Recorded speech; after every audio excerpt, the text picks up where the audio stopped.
अब हम लोग रिफ्रैक्शन ऑफ लाइट पे कुछ और क्वेश्चन करेंगे। ये जो क्वेश्चन है काफी आसान क्वेश्चन है, लेकिन इसका कॉन्सेप्ट आप हर जगह अप्लाई करते हैं। अगर कोई कैसा भी मीडियम हो तो बड़े बड़े क्वेश्चन में इसका एप्लीकेशन आप देख सकते हैं। एक छोटा सा क्वेश्चन देखते हैं हम लोग। एक कहता है light rays red on a plane glass slab with R. कोई प्लेन ग्लास स्लैब है आपके पास, लाइट स्प्रेड होता है at angle I. This is angle of incidence R. The angle of emergence will be what? Angle of emergence क्या होगा? Suppose this is medium 1, this is medium 2, again this is medium 1. ये दोनों emergence medium same होना चाहिए। Light ऐसे नहीं जाकर towards the normal. Suppose area है, डेंसर है, again denser to rear. Light ऐसे नहीं जाकर, लाइट ऐसे नहीं जाकर bends away from the normal. This is angle of incidence at first surface. This is angle of refraction at first surface. Suppose this is angle of incidence at second surface r dash, and this is angle of emergence at second surface. This final angle of refraction is E. अब इसी को देखना है।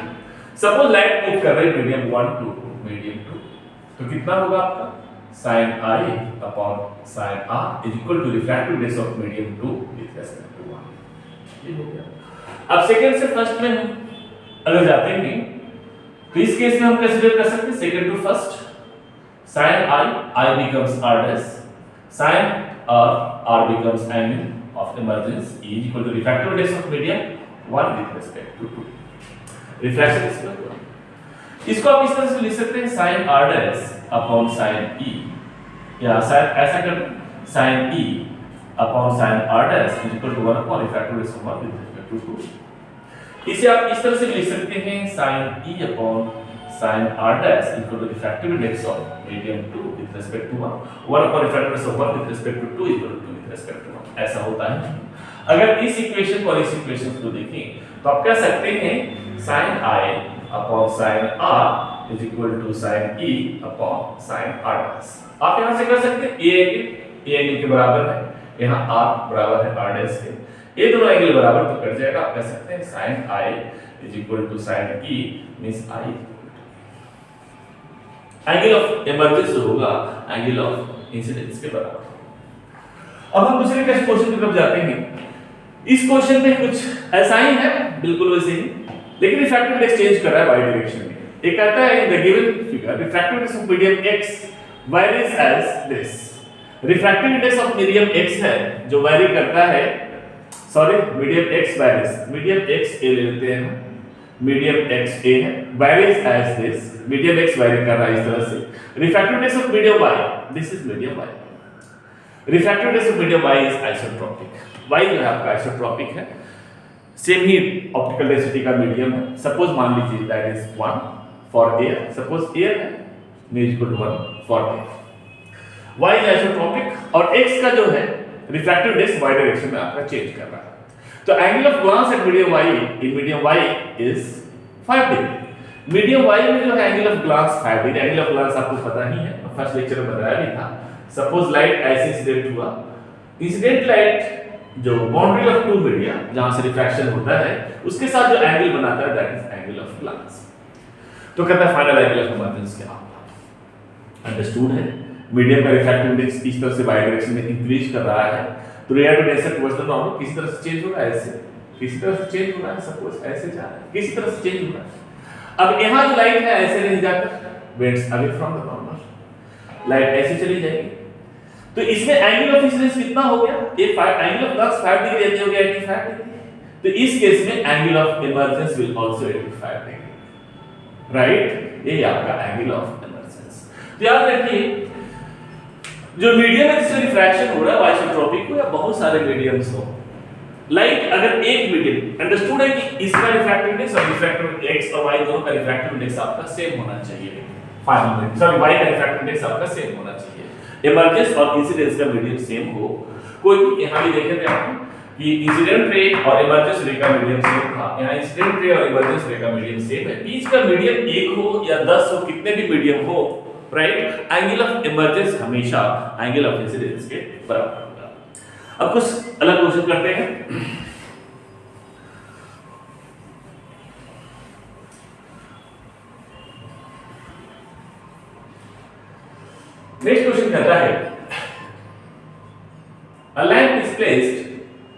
a lamp is placed at a depth h meter inside a liquid of refractive index mu. The area of circular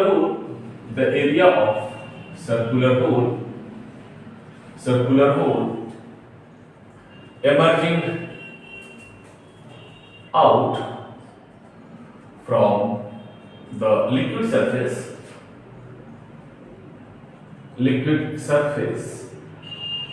is option A, pi h square upon mu square minus 1. This is pi h square. B, pi h square upon under root mu square minus 1. C, pi h square upon mu minus 1. D is none of this. इस question को देखते हैं। एक question कहता है a lamp is placed at a depth h meter inside a liquid. कोई liquid है, कोई लिक्विड के अंदर एक लैंप रखा हुआ है। ये आपका objective that is lamp basically कहता है कोई लिक्विड के अंदर लैंप रखें तो बाहर लाइट निकलेगा, तो कितना एरिया में लाइट निकलेगा that is to be find out. ये लैंप में तो लाइट हर डायरेक्शन में निकलेगा, पहले नॉर्मल से निकालते हैं and this is the boundary of two media. एक रे ऑफ लाइट ऐसे जाएगा denser to media bends away from the normal. अगर हम एंगल ऑफ इंसिडेंस बढ़ाते हैं I प्रोपोर्शनल टू R तो एंगल ऑफ रिफ्रैक्शन भी बढ़ेगा। फर्दर एंगल ऑफ इंसिडेंस बढ़ाएंगे तो लाइट ऐसे चली जाएगी, उतना amount of angle of incidence जिसके कारण angle of refraction becomes 90 degree, that is called critical angle. अब इस एंगल के बाहर जो भी लाइट इंसिडेंट होगा total internal reflection will take place. Means जो बाहर लाइट निकलेगा वो क्रिटिकल एंगल के से जब लाइट इंसिडेंट होगा वहीं तक बाहर जा सकता है। इतना इस डायरेक्शन में, इतना इस डायरेक्शन में, इतना इस डायरेक्शन में। We have to find out that area. Area निकालना, suppose this is O, this point is suppose N। Area में निकालना तो आप कह सकते हैं एरिया इज इक्वल टू कितना होगा, यहां अगर निकालना चाहें तो area is equal to pi into OM square. ये डिस्टेंस रेडियस होगा आपका OM स्क्वायर। अगर हमने OM का वैल्यू ले जाते हैं तो आंसर A एंगल आपका C है तो A एंगल भी आपका C होगा। अब यहां में माना है रेडियस तो अंडरस्टूड A दिया हुआ आपका, this is at a depth of h meter and the refractiveness of medium is mu। तो आप tan से लगा सकते हैं, so tan c is equal to OM upon OP। ये आपका होगा OM इक्वल टू लिख सकते हैं आप sin c upon cos c into OP, right. आप जानते हैं कि कोई इक्वेशन जो है, सारा इक्वेशन जो रिफ्रैक्शन ऑफ लाइट में साइन बेस्ड होता है, इसलिए हमने साइन पे इक्वेशन दी, उसके अलावा कोई इक्वेशन है नहीं। तो कोई भी इक्वेशन किसी फॉर्म में आता है तो आपको उसको साइन में लाना होगा।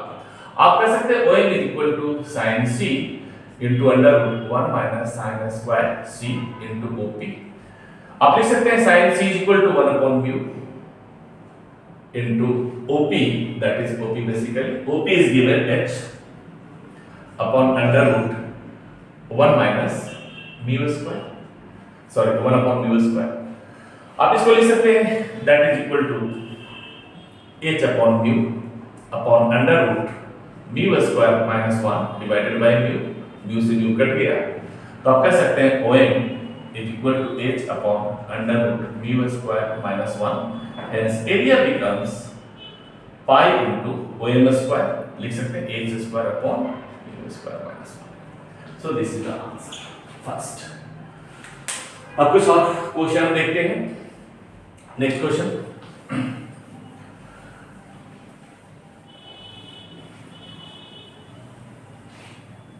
इसी में बेस्ड है। ये कहता है an air bubble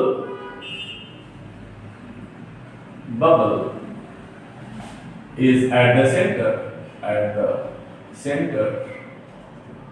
of a glass cube of side A। एक ग्लास क्यूब है जिसका साइड A है, उसके सेंटर पे वो एयर बबल है। If refractive index of glass is mu, what minimum area what minimum area should be covered so that the air becomes visible when seen from outside. एक question में कहता है कि कोई ग्लास ट्यूब है, इसका side दिया हुआ है, इसका साइड दिया हुआ है आपके पास, and air bubble is placed at the centre of the glass tube के सेंटर पे कोई एयर बबल है, this is object T, refractive index of glass is given mu. तो कहता है what minimum area should be covered so that the air bubble becomes invisible when seen from outside. बाहर से देखें तो मिनिमम कितना area हम कवर कर दें कि आपका जो बबल है वो आपका इनविजिबल हो, नहीं देख सकते। आपने अभी देखा कि जो एरिया, जिस एरिया में लाइट निकलता है वो एरिया है आपका कितना, पाई h square upon mu square minus 1, ये आपका एरिया था। यहां से अगर लाइट का मीडियम डेंसर हो गया, मीडियम रेयर है, नॉट मेंशन मिस किया, तो इतना तो क्लियर हो गया कि क्रिटिकल एंगल तक जब 90 डिग्री होगा, क्रिटिकल एंगल तक लाइट बाहर निकलेगा, इस डायरेक्शन में, राइट, हर डायरेक्शन, राइट, इस इतना ही लाइट बाहर निकलेगा, उसके बाद टोटल इंटरनल रिफ्लेक्शन हो जाएगा। तो एक फेस के थ्रू निकालें तो area covered in one face of the cube, अगर हम ले तो ये कितना हो जाएगा, that is equal to pi h square, pi h कितना है depth, that is your a by 2, तो हो जाएगा a square by 4 into 1 upon mu square minus 1। एक फेस का इतना एरिया आपको कवर करना पड़ेगा। so total area covered that is would be pi a square divided by 4 into 1 upon mu square minus 1 multiplied by cube है तो 6। Clear? ऐसा कोई भी क्वेश्चन कर सकते हैं क्रिटिकल एंगल पे बेस्ड। एक और क्वेश्चन देखते हैं।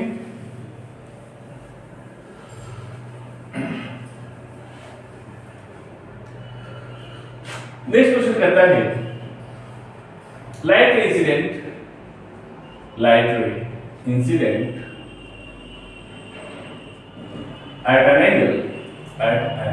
angle of 45 degree on a plain glass slab.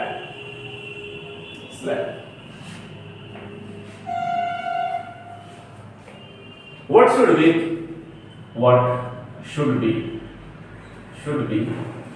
minimum refractive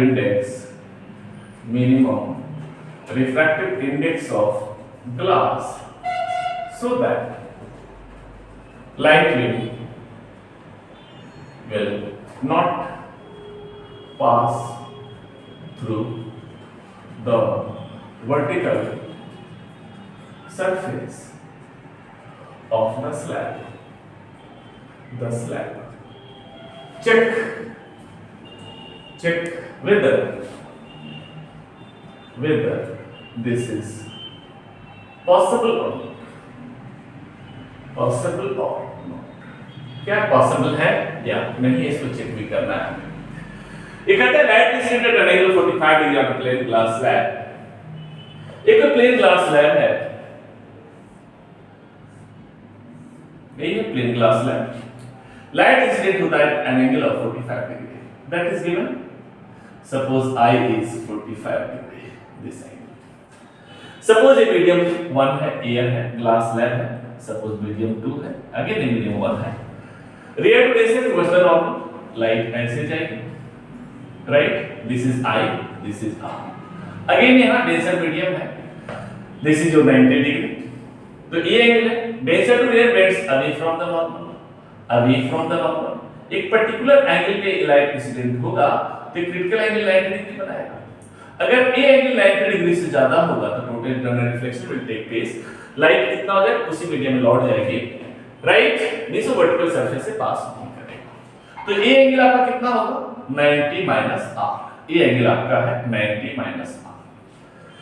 तो light will not pass, light will not pass, light will not pass if कितना होगा 90 minus R, a angle critical angle से ज्यादा उसके बराबर होगा। तो कितना होगा साइन या 90 minus R should be greater than equal to C. Equation सारा साइन में होता है, इसको लिख सकते हैं sine 90 minus R should be greater than equal to, should be greater than equal to sine C. Sine 90 minus R को लिख सकते हैं cos r should be greater than equal to sin c। cos में कोई equation नहीं होता है, इसे हम लिख सकते हैं under root 1 minus sin square r should be greater than equal to sin c। आप यहां चेक कर सकते हैं v1 sin i is equal to mu2 sin r implies v1 is medium 1, suppose here है not mentioned means here होता ही है 1 into sin 45 is equal to mu2, suppose mu that is we find out into sin r। आप ये भी कैसे implies 1 upon root 2 is equal to mu sin r, so sin r becomes 1 upon root 2 mu sin c इतना हो गया। तो इस equation में आप कह सकते हैं under root 1 minus sin r, sorry this is your sin r is 1 upon root 2 mu। Basically sin c से बना सकते हैं उसमें, लेकिन इसलिए दिमाग में आ गया। sin r का वैल्यू पुट कर सकते हैं 1 अपॉन स्क्वायर है तो twice mu square should be greater than equal to 1 upon mu। अगर अंडर रूट हटा दें तो 1 minus 1 upon twice mu square should be greater than equal to 1 upon mu square implies 1 should be greater than equal to कितना हो जाएगा 3/2 mu square.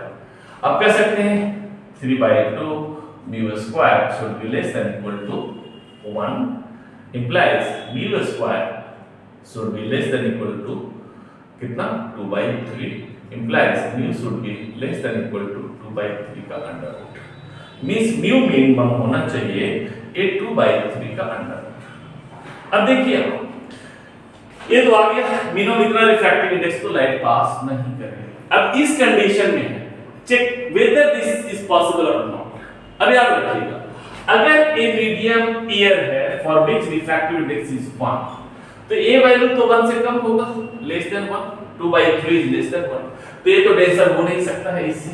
अब denser नहीं हुआ क्रिटिकल एंगल तभी पॉसिबल है या टोटल इंटरनल रिफ्लेक्शन तभी पॉसिबल है जब लाइट मूव करे फ्रॉम डेंसर टू डेंसर। तो इस कंडीशंस के लिए सेटिस्फाई नहीं करता है। अंडरस्टूड है ए एंगल ऑफ इंसिडेंस हमें चेंज करना पड़ेगा, अगर दूसरा एंगल पे अगर हम इंसिडेंट करवाते तो ऐसा पॉसिबल है। क्लियर? आज यहीं तक है, बाकी बात में